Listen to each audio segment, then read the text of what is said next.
awalan dhammaantiinba waa idin salaamay. Waxaan ku guda jirnay kooraskii loo yaqaanay Windows Server Administration, kaasaan ku baranaynay qaabka u shaqeeya serverka, sidoo kalena qaabka loo maamulo. Marka waxaan soo aragnay qeybihii theory-ga ahaa. Iyada male muuqaalkan waxaan isku dayi doonaa inaan ku kafar karayno bal qaabka loo sameeyo server lab environment, qaabka aynu u samayn lahayn maadaama ay kooraskeenu u badan yahay hands on lab.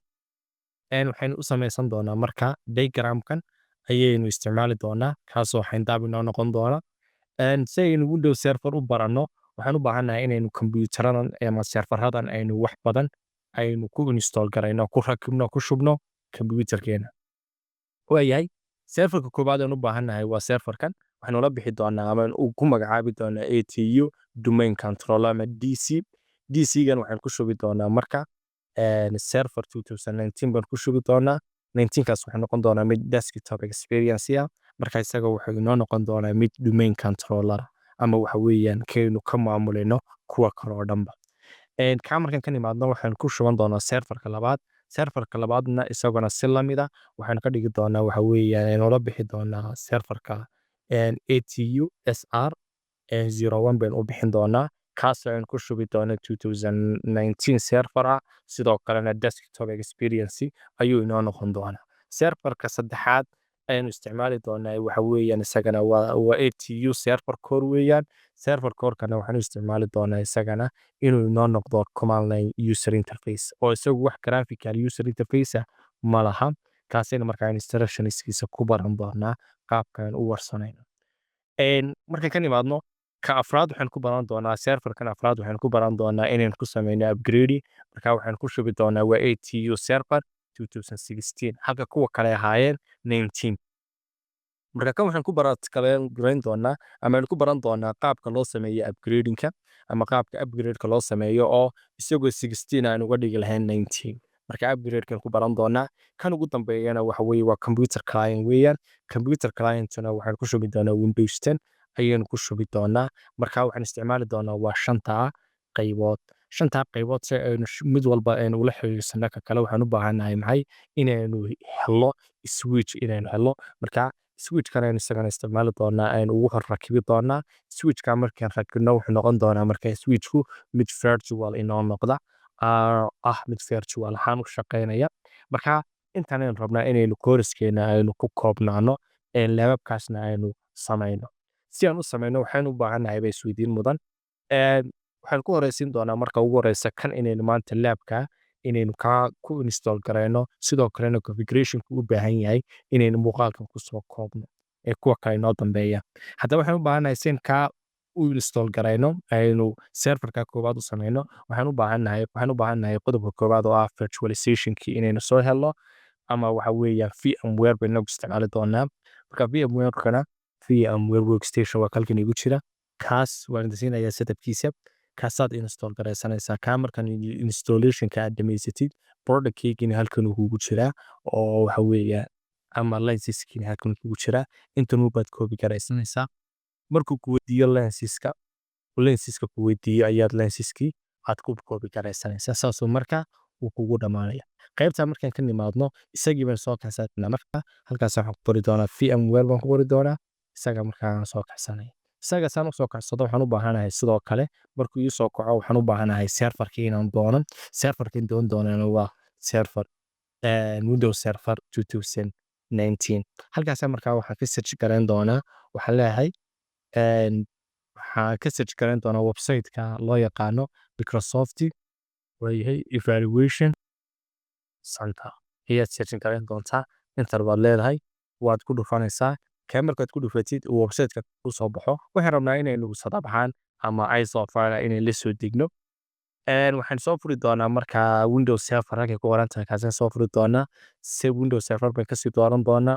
waxaan kasii dooran doonaa 2019 maadaama aynu kan isticmaalayna uu yahay 2019. waayahay intaa markaan ka nimaadno waxaan leenahay qaybahan aynu iman doonaa. halkan wuxuu inoo sheegi doonaa inaynu ku bilaabi karno in la soo degi karno. qaybahana waa requirement-gii. haddii aynu qaybahan u nimaadno wuxuu ina siinayaa markaa oo 180 cisho ayuu ina siinayaa markaa oo trial ah aynu ku tijaabin karno. intaa markaa ka dambeysana wuu expire buu noqonayaa oo markaa wuxuu ku khasbanaanaya inaad iibsatid marka inagu intaa tijaabada baan rabnaa inaynu koorskeena aynu ku baranno marka waxaan soo download garaysanaynaa isagoo ISO file kaasaad ku dhufanaysaan ISO fileka markaad ku dhufatid waxaa ku soo saari doonaa markaas uu install gareeyo waxaa ku leeyahay villain out ku samee maadaama uu free trial yahay intaynu bixin doonaa marka xog un baad ku bixinaysaa tusaale emailkaagaad gelinaysaa haddaad company soo shaqaysan companygaad gelinaysaa haddii kale mid for example aad iska gelinaysaa halka waxaad gelinaysaa meesha aad joogtid anigu waxaan iska oranayaa waa United way Saudi Arabia baan leeyahay Saudi Arabia aan leeyahay companyga siskiisa kaasaan iska dooranayaa job title-ka officer baan leeyahay wayahay halkan waxaan gelinayaa markaa lambarkii baan gelinayaa marka halkan waxaan ka soo doortay Saudi Arabia ka soo doortay way Saudi Arabia baan dooranayaa isaga markaa inta kale soo saaraya halka baad lambar iska gashanaysaa in waxa weeyaan download baad leedahay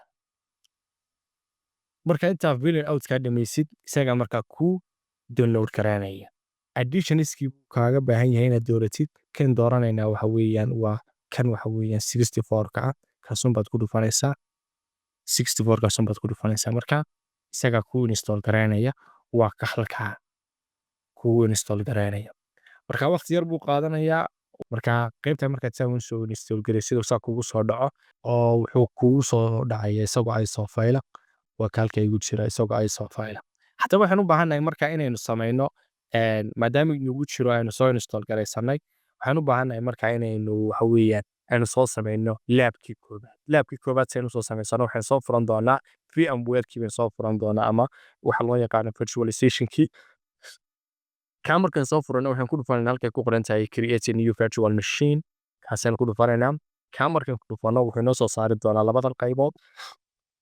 labada qaybood waxaad kasii dooran doontaa ka ay ku qoran tahay custom markaad ku soo dhufatid waxaad leedahay next ayaad siinaysaa intaa markay ka nimaadno waxaan ku dhufanaynaa markaa next ayaad kasii dooranaysaa sidoo kale waxaan doonaynaa marka browse-kaasaan ku dhufanaynaa weliba qaybta aan installer ku noqoto disk image file deetana waxaan leenahay halka ay browse ku qoran tahay shaygii meeshuu kuugu jiray ama locationka ku yaalay unbaad ka select garaynaysaa anigu waa kaniga hadda doorsay open baan leeyahay marka open markaan siiyo waxaan kusii dhufanayaa halkay ku qoran tahay next sidoo kale waxaan leeyahay next qaybta waa dhaafaya yes baan leeyahay halkaas marka waxaan ula baxayaa magacii aan ugu horeeyay magacaan ula bixi doonaana waa magacan waa ATU waxa weeye hyphen DC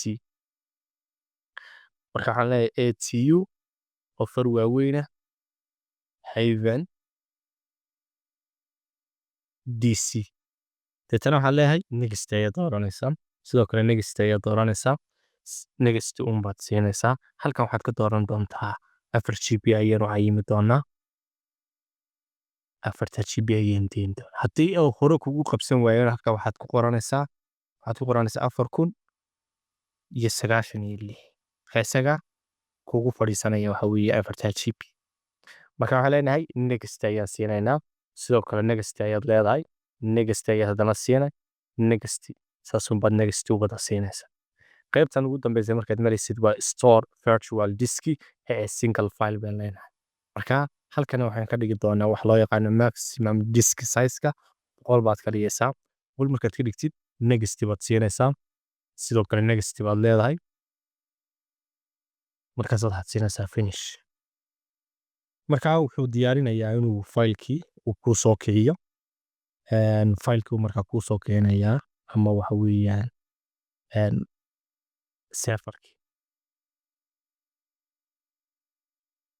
ويساسو كوغا بلون كرانيا سيرفركي ولو انه حوي هذا ايرور نو سو ساري دونو ماداما uu ku jiro value diskiga waxaan leenahay waan stop baan leenahay shutdown baan siinayna waan istaajinaynaa waan soo daminaynaa halkan aan iman doona edit waad ku dhufanaysaa edit markaad ku dhufatid waxaad ka saaraysaa markaa value diskigaas ka saaraysaa maadaama hadda uu khalkhal ku keenayo qaabku uu soo kacayo oo value diskigaas aan hadda ay all version ay tahay waan iska saari doonaa marka waxaan rabnaa si direct ah inuu uga soo kaco diskiga okay baan siinayna marka tan waxa weeyaan power on bayn leenahay waan soo shidayno marka waqti yar buu qaadanayaa waqtigaa markuu qaato ayuu kuu soo kacayaa serverkii markaasaynu installationkii aynu samaynayna waayahay interun baad saa u haynaysaa ilaa iyo intuu iska bedelayo inter baad saa ugu dhufanaysaa ilaa iyo intuu isbedel uu ka samo waayahay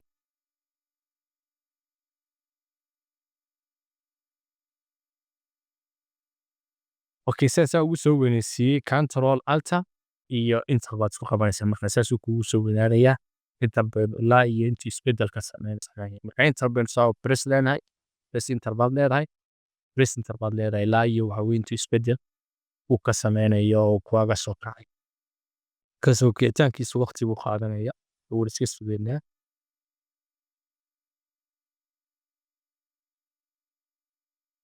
waayahay waka hadda inoo soo kacay wuxuu inoo soo saarayaa markaa waxa weeyaan iconkii ama brandkii marka qaabkaasuu install garanay wuu iska sugeynaa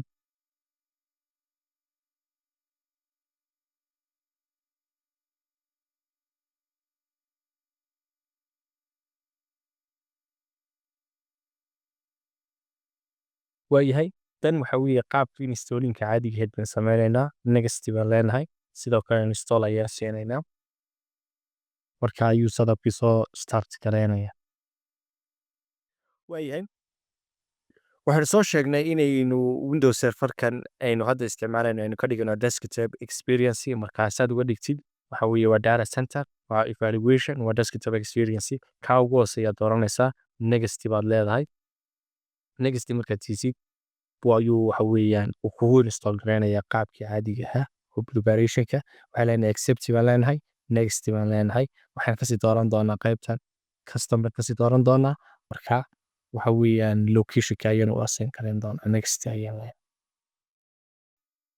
marka marxaladahaasuu maraya intaasuu soo dhammaystiraya markaas intaas ayaad markaas geysaan waayahay markuu inoo dhammeeyo qaybtii installinka wuxuu ina weydiin doonaa waxaa loo yaqaana inaynu sameyno password marka halkan userka wuxuu inoo noqon doonaa administrator halkan waxaan gashan doonaa password marka passwordka atu baan ka dhigi doonaa 123 ayaan siin doonaa labaad isagaan kopen garayn doonaa intaa weeye sidaa awgeed finish baan leeyahay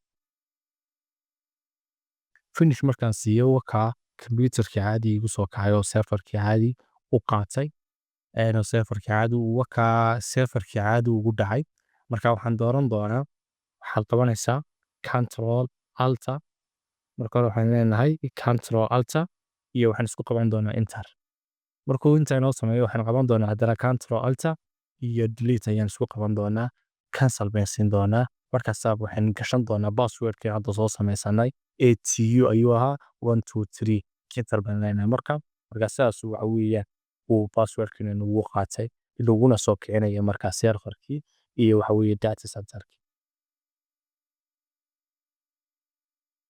marka serverka waa ka inoo soo kacay serverku qaabka noocan u ekaan doona yes baan leeyahay network ugu xidhi doonaa networkana waxa weeye isaga default ahaan usoo qabsanaya markaan ka nimaadno waxay noo soo baxaysaa markaa qaybahan marka in yaroo configuration ah baynu ka samayn doonaa qaybtan oo waxaan iska xidhi doonaa waxa loo yaqaano firewallka firewallkan iska xidhi doonaa iyo protection wax walba protectionaba si security kor ugu qaadno localkan tegi doonaa loolka markaan tagno waxaan samaysan doonaa marka ugu horeysa magacii ayaynu halkaa kasoo bedeli doonaa computer levelka magacana ku qoran halkaasaan ku dhufanaya waxaan leeyahay change ayaan ku dhufanaya halkaa waxaan ku bedelanaya a tu waxaan leeyahay dc ayaan u qoran doonaa waxaan ku dhufanaya markaa okay ayaad ku dhufanaysaa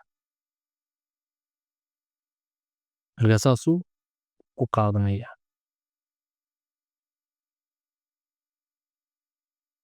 okay baan siinayaa kana waxaan leeyahay close baan leeyahay markaa starting oo lamalihi start layer aan leeyahay kaasaan markaa hadhow dib ha isku start garaya waayo qaybtana protectionka oo defenderkaana waa iska soo wada xidhaya dhammaan waxaan kasoo wada dhigaya wada on baan kasoo dhigi doonaa si aanu hadhow markaan rabno inaynu websiteyo booqano si aanu hadhow aanu noogu qabsan waxa weeyaan Sound Defender-ku inoo qabsaa ama wax kasta aynu kombuyuutarka kusoo shubanayno. Marka waa qaybahaas oo dhan waynu iska wada xidhaynaa.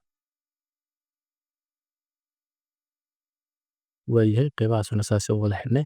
Sidoo kale waxaynu iman doonaa enhance security configuration-kana waxaan kasoo dhigi doonaa off bay kasoo wada dhigi doonaa. Intaa markaan sameyno waxaan soo install garaysan doonaa qaybta. Waxaan soo install garaysan doonaa VMware-ka toolska ay ka mid yihiin Copilot, Plastido inay midde si full control aynu isticmaali karno sidii operating system-ka aynu isticmaali karno inaynu xog koobi karayn karno, xog kad karayn karno, mid waxa weeye kale ku basti garaysan karno, movement samayn karno, inaynu moving samayn karno, waxaasoo dhan waxa weeye. Marka intaa markaan sameyno waxay noo soo diraya notification-kan inoo soo diraya isagaan ku dhufanaynaa. Notification-ka markuu inoo soo diro qaybtaasaan kasii dooranaynaa. Markaasuu inoo soo saaraya waxa weeye qaybihii toolskii oo dhammaystiran. Marka waa sugaynaa. Waxaan leenahay markaa next complete ayaad dooranaysaa. Next ayaad leedahay. Stop ayaad leedahay. Marka waqti yar buu qaadanayaa sidaba waxa weeye saas ku install gareen.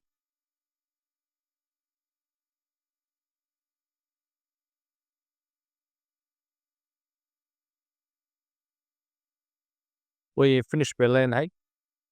Wuxuu leeyahay waxaa khasaba inaynu start u dirno.